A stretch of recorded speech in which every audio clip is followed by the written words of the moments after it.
Lavtrykspumperne de sidder herinde bagved 14 og 19 kubikcentimeter. Og trykbegrænsningerne til dem de sidder under den prop her, og den prop hernede. De kan så afmonteres og så fjernes og sættes simpelthen ind, hvis det skal justeres. Pumperne de kan kobles sammen med den ventil der sidder her, og det er den blå knap oppe i instrumentbrættet. Og du kan måle pumperne ud på P1 og P2, det er de to stusser der sidder her.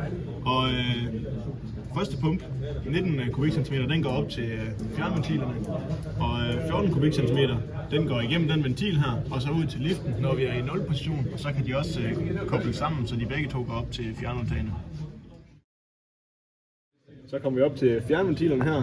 Her der kan vi så stille vores flowdeler, det er så vi har første prioritet her, så her stiller vi mange liter olie, vi skal have ud her. Her har vi haner til at stille mellem enkeltvirkende og dobbeltvirkende fjernudtag. Og så har vi en slange her, der går videre til retur. Bag det dæksel herinde, der sidder de to lavtrykspumper. Og lavtrykspumperne, de kommer så igennem det filter her, og så op til styretøjet. Det ligger så op til styretøjet her, og igennem styretøjets trykbegrænsningsventil, eller bare igennem styretøjet, kommer det så videre om til den anden side igen. Så kommer vi fra styrepatronen, og så går vi ind her, og det er så ind til alle ventiler, til gear og PTO-kobling og power shift. Så er vi over vores mekaniske gearkasse her, og her der har vi 4 spoler, der sidder 2 i toppen og 2 i bunden hernede, til at skifte hvordan vores gearing der skal være.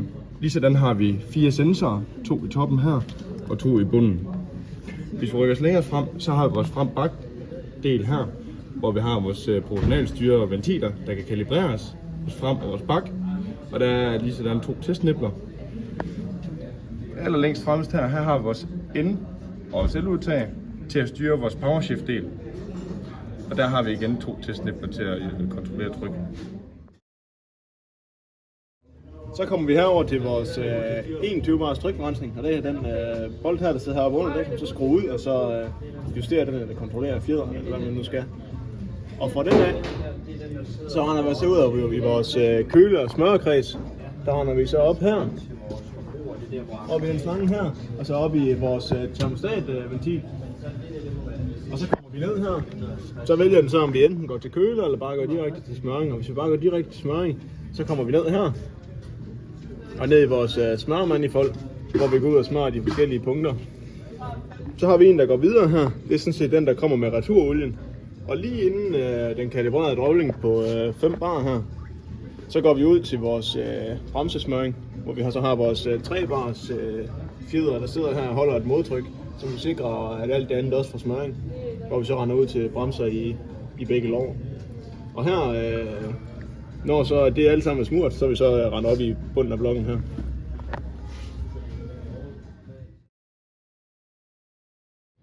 Så er vi kommet til vores liftventil her, og ved liftventil der får vi vores olie ind her. Jeg går ned i den vinkel her, og for lige at tage den, så sender den olie ud af det rør her op til vores stempler. Liftventilen fungerer på den måde, vi har de 2 spoler hernede.